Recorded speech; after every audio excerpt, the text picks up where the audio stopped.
Okay, we're definitely recording this time because we didn't before. It was a great segment that I filmed.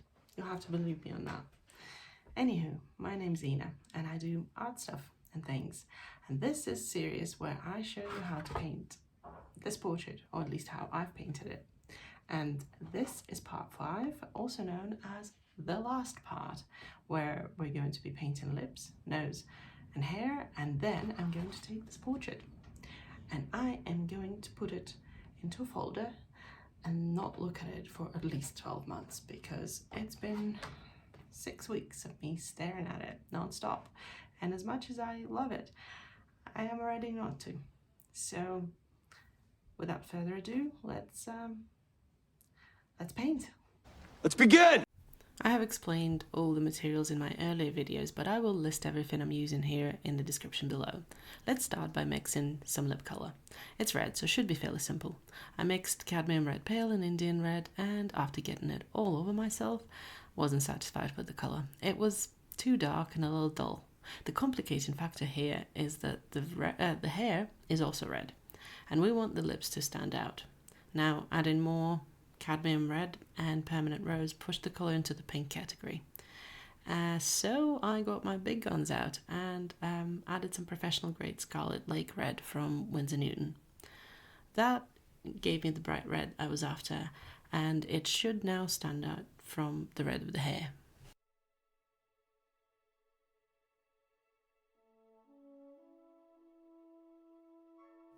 I start by colouring in the lips with an even base colour layer.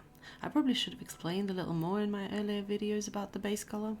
When I say the base colour, I mean the true colour of something, or the colour without any shadows or highlights. Shadows are obviously achieved by applying a darker colour or value, and highlights can be achieved by leaving the area unpainted, or lightening the base colour by lifting and adding lighter colours, usually white. I am choosing to lift here, and I will add white later.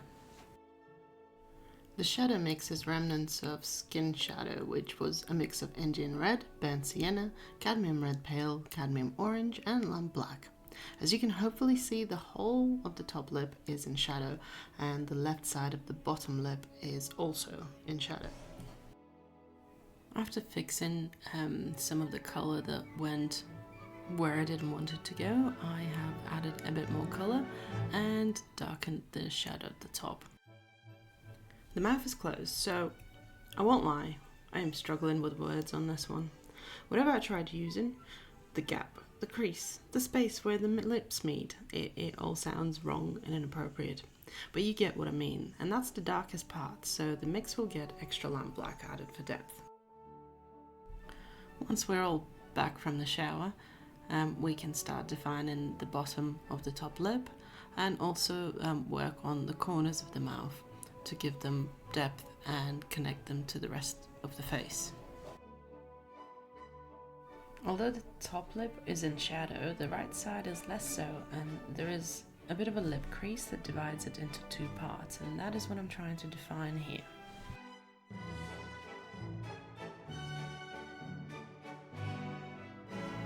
Through all the lifting, I have lost a bit of colour in the lower lip, so I'm bringing that back in, and then I'm going in with my trusty white Posca Pen to add the highlights that I spoke of before. I'm leaving lips alone for the moment and moving on to the nose by adding some shadows around the sides and defining the philtrum. I had to Google it. It's the name for that little dip above the upper lip. That one. And just like anything else, it varies greatly. It can be quite subtle, but in this case it's pretty defined. Inside of the nostrils is usually a pretty dark place, and I kind of like adding this detail in because of the difference it makes to the overall look of the portrait. It kind of gives it depth. If you look closely at the reference, you will see that the edges of the nostrils, however, are almost illuminated. There must be some reflection going on from something underneath her face, so I'm trying to preserve these and paint around them. However, for some time the nose shape was looking kind of weird, almost like rectangular and flat. So I added some warmth underneath to assist the reflections and went to town on blending in an attempt to create a rounder, more organic shape. Just a last little touch up of the lips to bring the colour back in where I dabbed it off in an attempt to fix some leakage, and that's pretty much it for the lips really.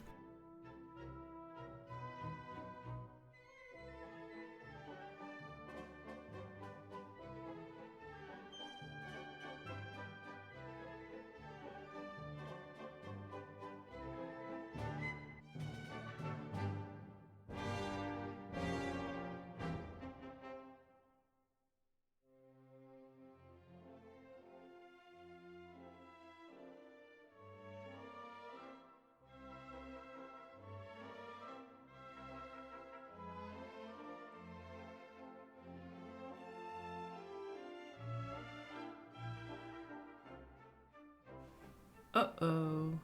Patience and drying time is pretty important in watercolour, but also remember, everything's fixable, so don't stress.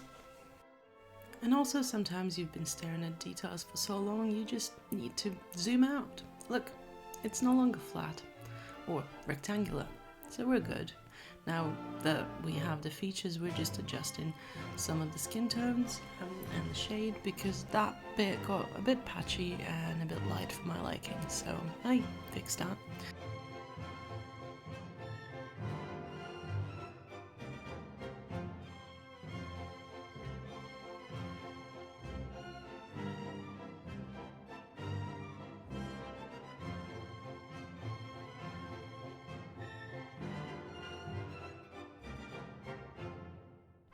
And just like that, we're on to the hair. This is my hairbrush. Well, brush for painting hair, not brushing it. You get it.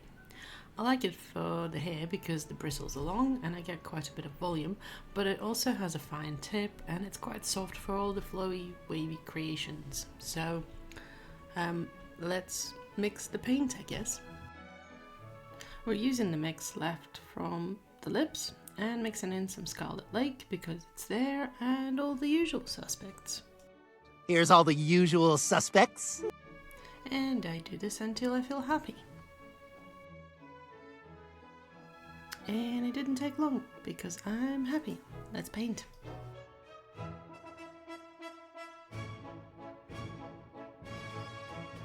And what I'm doing here is, as you might have guessed, filling in the light base layer all over the hair. You don't really have to follow the way I'm doing, but I'm just doing some practicing strokes while they don't really matter, because shaky hands, always. So it's better to get my practice in.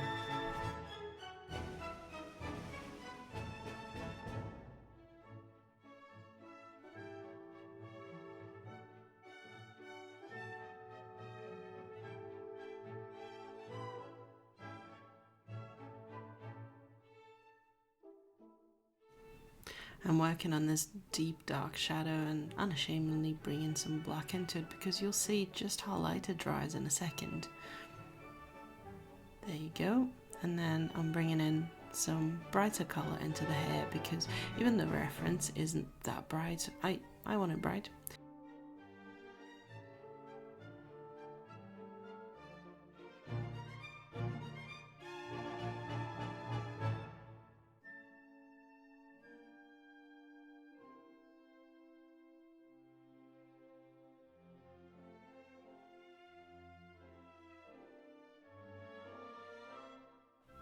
And I mixed in some Van Dyke Brown into the mix, and I'm adding that in now. And apologies about my hand occasionally in the way.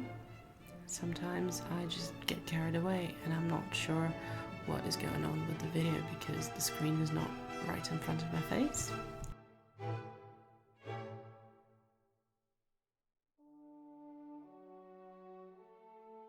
I won't lie, I do struggle with hair. And I think the reason is because I'm pretty detail driven and hair works best in a more impressionistic manner, if that's a word.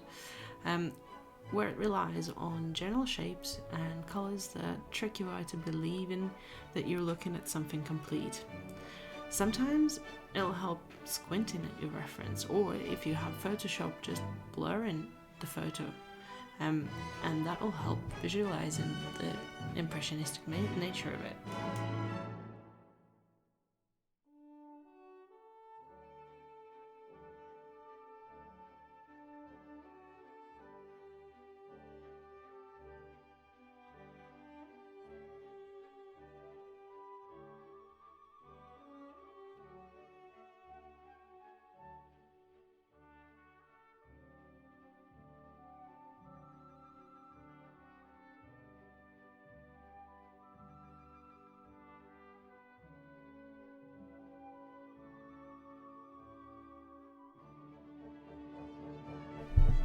At this point, I've realised that I have left out an ear that you can just about see in the reference, so I'm painting that back in. Lucky for me, this paint dries pretty light, so it wasn't that much of an issue.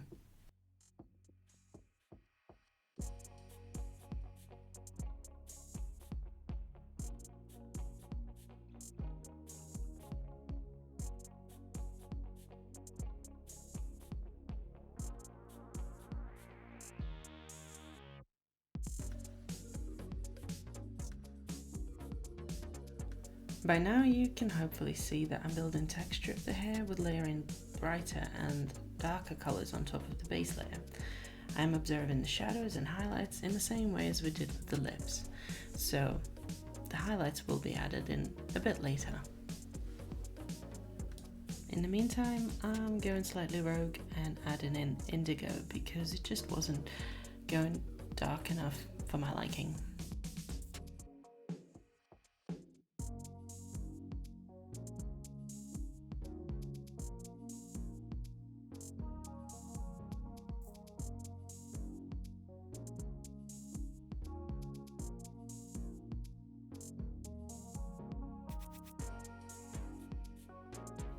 At this point I thought that the hair could do with some warmth, so I've added in some cadmium orange.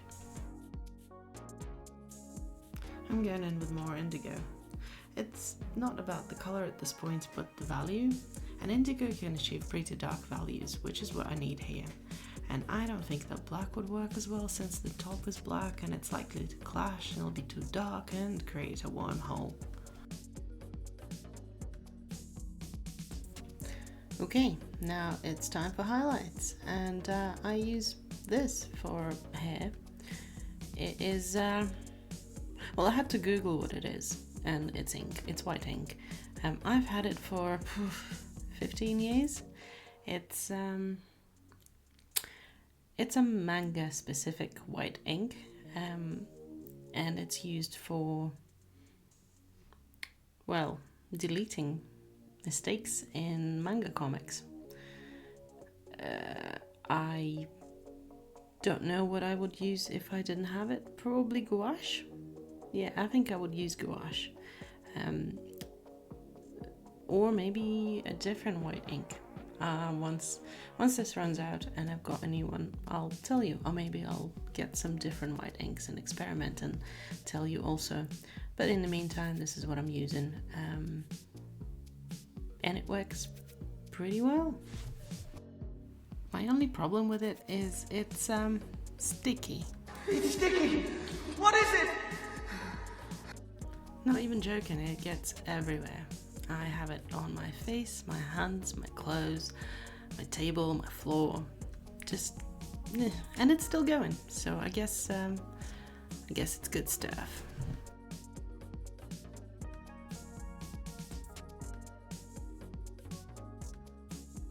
Now these highlights got a little bit too harsh, so what I'm doing is adding warmth to them by adding in a bit of yellow ochre.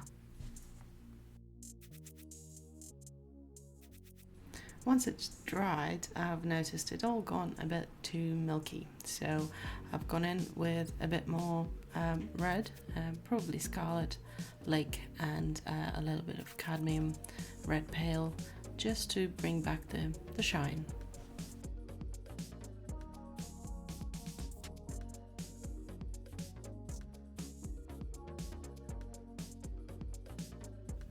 And with the last few highlighting details, this portrait is complete. And so is this series. I hope you enjoyed it and learned something. Let me know in the comments. I have a lot of ideas for new videos, but if there are any specific watercolor topics that you want me to cover, let me know. And with removing the tape, I pronounce this video done. Thank you for watching. Goodbye.